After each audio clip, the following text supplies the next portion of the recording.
In episode 15 of The War and Truth, we explored how there's no scientific reason to believe that anyone is born gay. Many scientists have tried to prove that homosexuality is inborn, and they've done this by looking at brains and genetics and epigenetics, but there's simply no scientific evidence that anyone is born gay. What we did discover, however, and this was backed up by testimonies of ex-gay people, is that homosexuality is caused by psychological scarring and emotional trauma in developmental years.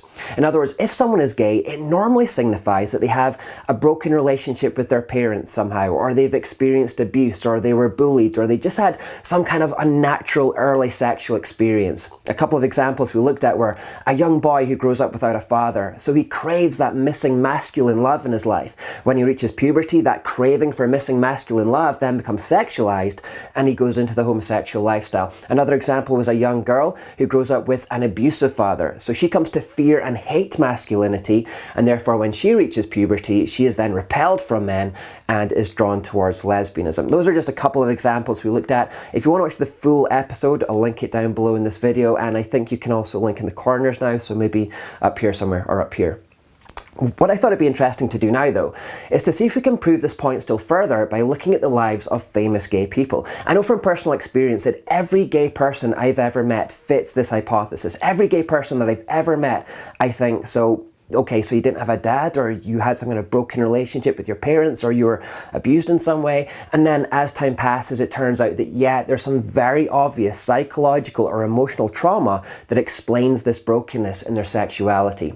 So yeah, I thought it'd be interesting just to prove this point further by looking at the lives of famous gay people. Lots of them have done autobiographies and interviews, so we can look into their past and search for these things. I should say, however, that I'm not going to stack the deck in any way. I'm not going to deliberately highlight people that I know have been abused.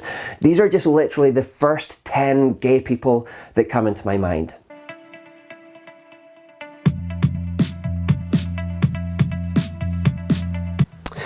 Alright, so probably the most famous lesbian I can think of is Ellen DeGeneres. I didn't know this until now, but in 2005, Ellen did an interview with Allure magazine where she revealed that as a teenager, after her parents divorced, she was sexually molested by her mother's third husband. She said the man made her lie down while he groped her, and she also recalls how the stepfather tried to break down her bedroom door at night. She said, "I had to kick out a window and escape and sleep in a hospital all night long." So Ellen clearly fits this hypothesis: her parents' broken relationship, and then sexual abuse at the hands of men to the point that she was scared to even be at home. Emotionally traumatic and psychologically scarring, check and check. The second gay person that comes to mind now is Milo Yiannopoulos, and he's actually been quite open about the sexual abuse that he experienced as a child. I'm a gay man and a child abuse victim. Between the ages of 13 and 16, two men touched me in ways they should not have. Milo has even strongly hinted that he knows that it was those abusive experiences that led to his homosexuality. So the gay lobby started a big lie. They kind of came up with this gay gene thing. It's like, wait a minute. What if we're like black people? What if we were born this way? And we've got no way to change it. That would make everybody who doesn't like us into the most massive bigots. Let's go with that. So they invented Born This Way, which is now a cultural trope, even in, a couple of years ago in Lady Gaga's songs. But it's a lie, it's not true.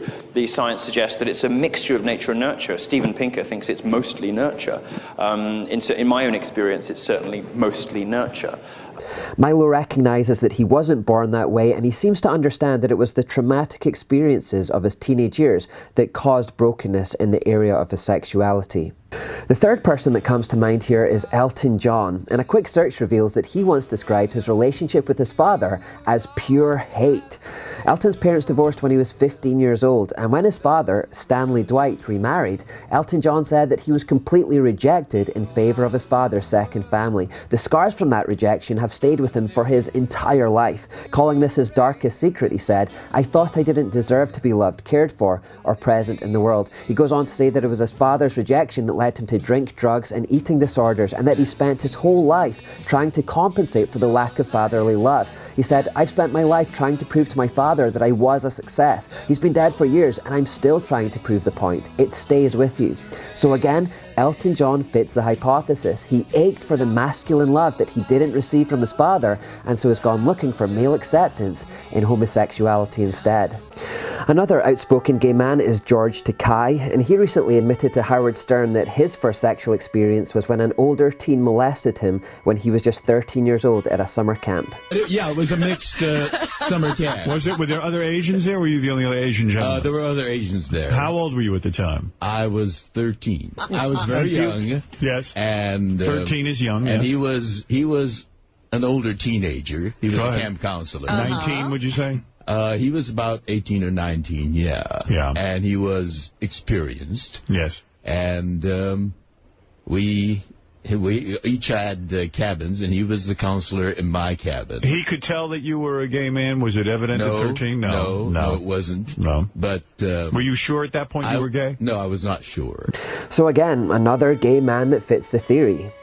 Let's think of another woman now to balance it out a little. Let's go for Rosie O'Donnell. Again, a very quick search reveals that Rosie O'Donnell's mother died when she was 10 years old, leaving her to be raised by an abusive and emotionally distant father. She is admittedly kind of guarded about the abuse and doesn't go into great detail, but she does describe some of the things he did as unforgivable. So clearly something quite terrible was going on.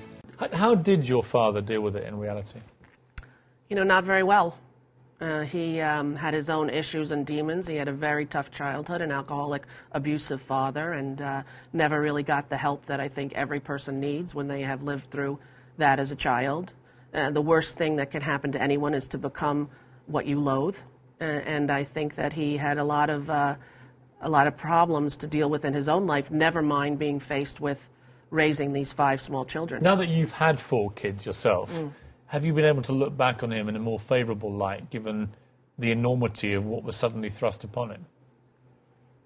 In some ways I do, but there was some, there are some unforgivable things, I think, that as a child, the statute of limitations, I think, has to wear off, right? You get to be 50 years old, you can't still be angry at what your father did in 1970.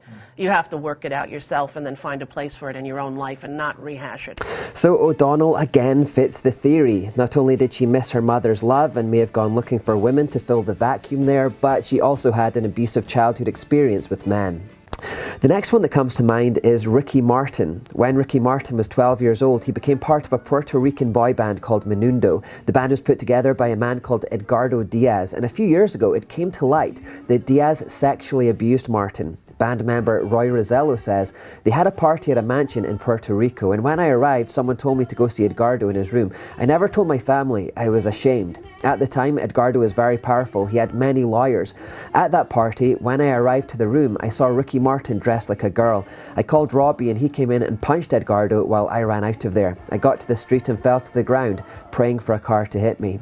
So again, Ricky Martin fits this hypothesis as a victim of child abuse. The next one I'm going to go with is Graham Norton, the BBC talk show host. And again, here's someone with a very unhappy childhood. He says that his Protestant upbringing in Catholic Ireland left him friendless and lonely. He also explains that he was bullied by the other boys, and his abiding memory of his childhood years is just wanting to get away from Ireland. So the bullying, the rejection from the other boys, the isolation and the loneliness could be the emotional trauma that we're looking for. Admittedly, he is a little less specific and he doesn't go into great detail, but it's clear that he did have some emotionally traumatic experiences. Tom Daly, the Olympic diver, first came to the public's attention when he was just 11 years old. As a child prodigy, the BBC followed his progress for a documentary called Tom Daly, the Diver and His Dad. And as the title suggests, it highlights the fact that his father and him had such a close relationship that they were practically inseparable. In 2005, Tom Daly became the youngest diver in Britain to qualify for the Commonwealth Games. He was just 11 years old. His dad, Rob, had been by his side for every training session. He supports me all the way, and if I didn't have his support system, I wouldn't be here now, because I wouldn't want to carry on without his support.